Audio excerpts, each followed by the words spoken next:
작년과 올해 전국의 대학 사역자들에게 새내기 대학생들과 새신자 대학생들에게 가장 많이 들은 질문이 무엇인지를 물어보았습니다. 그리고 그들에게 들은 수많은 질문들 중에 가장 많이 나온 질문 랭킹 1위부터 4위까지 소개하고 이에 대해서 성경 말씀을 근거로 복음으로 답변을 하도록 하겠습니다. 제일 많이 나온 1위로 많이 나온 질문은 안 믿어줘요입니다. 어릴 때부터 주입식으로 계속 말씀 듣다가 대학생이 되니까 머릿속에는 들어있지만 솔직히 믿어지지 않는다는 새내기들이 있었고, 복음에 대해서 들어서 이해는 되는데 완전히 믿어지지는 않는다는 새신자들의 고백이었습니다. 이렇게 안 믿어진다는 말을 들을 때는 두 개의 성경 구절을 가지고 답해줘야 됩니다. 먼저 에베소서 2장 8절에 너희는 그 은혜에 의하여 믿음으로 말미암아 구원을 얻었으니, 우리가 예수님을 믿는 것은 하나님이 믿어지는 마음을 주셨기 때문인데 그것이 바로 은혜입니다. 그래서 믿음의 출발은 내가 아니고 하나님입니다. 내가 아무리 믿으려고 해도 믿어지지 않아도 하나님이 믿어지는 마음을 주셔야 믿어지는 것입니다. 그러면 하나님은 언제 믿어지는 마음을 주실까요?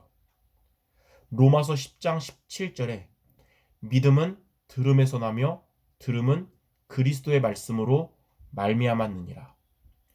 복음의 말씀을 들을 때 믿음이 생기는 것입니다. 복음의 말씀을 들을 때 하나님이 믿어지는 은혜를 주시는 것입니다. 그래서 나는 안 믿어져요 라고 말하는 렘넌트에게는 복음을 듣는 자리를 떠나지 말고 항상 그 안에 있으면 하나님이 믿어지는 시간표를 주실 것이라고 말해주길 바랍니다. 2위로 많이 나온 질문은 교회 다니는 사람에게 실망했어요 입니다. 교회에서 사람 때문에 상처받거나 시험 들어서 교회 가기 싫다는 새내기나 새신자 대학생들이 많았습니다. 저는 이런 말을 들을 때마다 다음과 같은 예화를 말해주곤 합니다.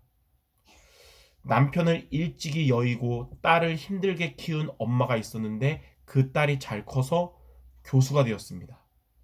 딸은 엄마에게 자기를 키우느라 일평생 고생만 하셨는데 엄마의 소원을 무엇이든지 들어주겠다고 했습니다.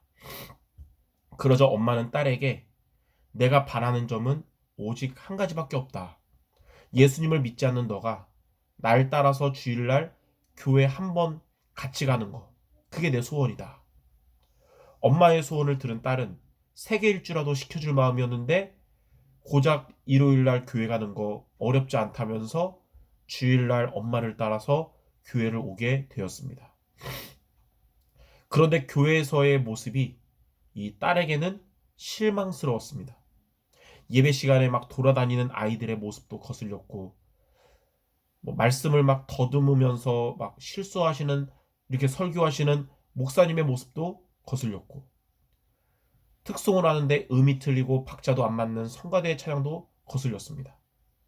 그래서 예배 후에 이제 집에 가고 싶었는데 엄마는 오후 예배까지 드리고 가는 게 소원이라 그래서 할 수 없이 또 자기 자리에 앉았는데, 그 예배 사이 시간에 교육관에서 재직퇴하는 소리가 들렸습니다.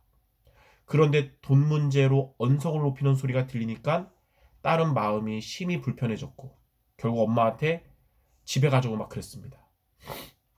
앞으로 일요일마다 교회 말고 좋은 데 구경시켜줄 테니까 어서 나가자고 하는 딸에게 엄마는 딱 한마디를 했어요. 근데 그 말을 들은 딸은 할 말을 잃고 엄마 옆에 앉아서 오후 예배까지 드렸고, 심지어는 그 다음 주 주일에도 엄마를 따라서 교회를 오게 됐습니다. 도대체 엄마가 딸에게 무슨 말을 한 것일까요? 얘야, 나는 40년간 교회를 다니면서 내 눈에는 예수님밖에 안 보였는데 너는 오늘 하루 교회 와서 참 많은 것이 보였구나. 교회는 사람을 보고 다니는 것이 아니라 예수님만 바라보며 다니는 곳입니다. 히브리서 12장 2절에 보니까 믿음의 주요 온전하게 하시는 이인 예수를 바라보자. 교회 다니는 사람에게 실망했다는 자에게 이것을 알려줘야 하는 것입니다. 자, 3위로 세 번째로 많이 나온 질문은 나는 왜 치유가 안 될까요? 입니다. 오랫동안 복음을 들었는데, 그리고 그리스도는 모든 문제 해결자인데 왜 내 영적 문제는 치유가 안 될까요? 왜 내 단점은 고쳐지지 않을까요? 빌립보서 1장 6절에 보면 너희 안에서 착한 일을 시작하신 이가 그리스도 예수의 날까지 이루실 줄을 우리는 확신하노라.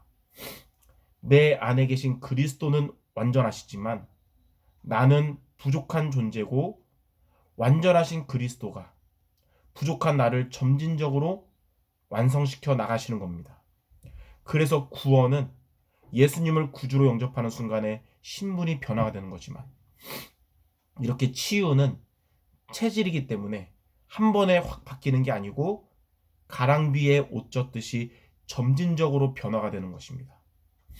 그래서 단번에 치유되려고 하지 말고 복음의 흐름 속에 항상 있는 것이 치유가 되는 비밀입니다. 로마서 8장 28절에 보면 하나님은 그러한 우리를 모든 것이 합력하여 선을 이루게 하신다고 그랬어요. 치유는 내 모습이 바뀌는 게 아닙니다. 치유는 영적 문제 같고 단점 같았던 내 캐릭터가 하나님께 쓰임받게 되는 것입니다. 제 가까운 사람 중에 성격이 거친 사람이 있었습니다. 그로 인해서 상처받는 사람도 많았습니다. 그래서 저는 그에게 성격을 고치라고, 치유받으라고 막 말했었어요. 그러자 그도 자기의 그런 성격 알고 있고 바꾸고 싶어서 30년째 매일 구원의 길 묵상하면서 기도하는데도 안 바뀐다고 했었습니다. 근데 그의 그 성격이 하나님께 쓰임받는 도구가 되었습니다.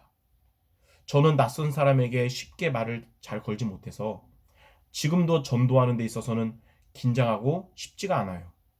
근데 그는 누구를 만나든지 쉽게 다가가서 복음 전하고 다양한 사람을 전도하고 이렇게 전도의 문이 되는 겁니다.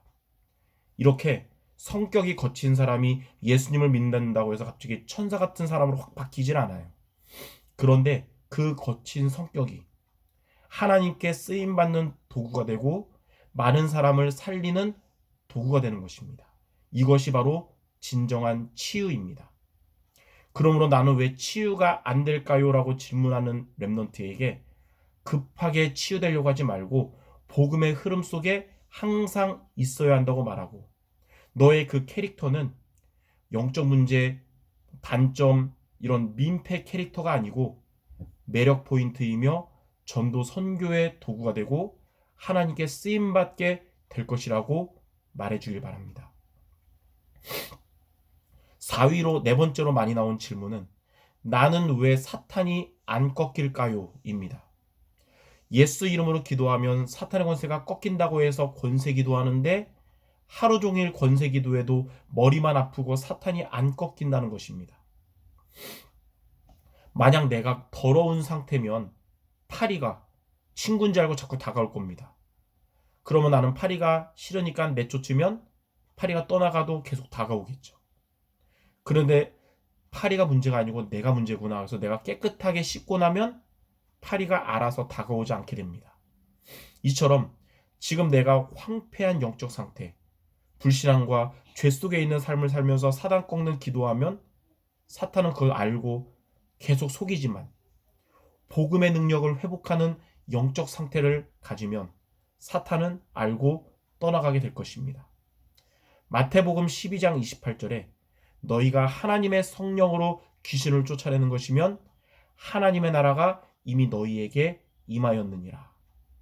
그러므로 나는 왜 사탄이 안 꺾이냐고 질문하는 자에게 영적인 힘을 얻는 영적 상태를 회복하라고 말해주기 바랍니다.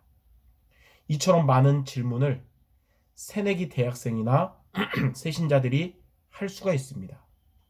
이에 대해서 성경 말씀을 근거로 복음적인 답변을 해준다면 그들은 갱신의 기회가 될 것이고 말씀을 따라가는 제자로 세워지게 될 것입니다. 이렇게 후대를 또 새신자를 제자로 세우는 전도제자가 되시기를 바랍니다. 감사합니다.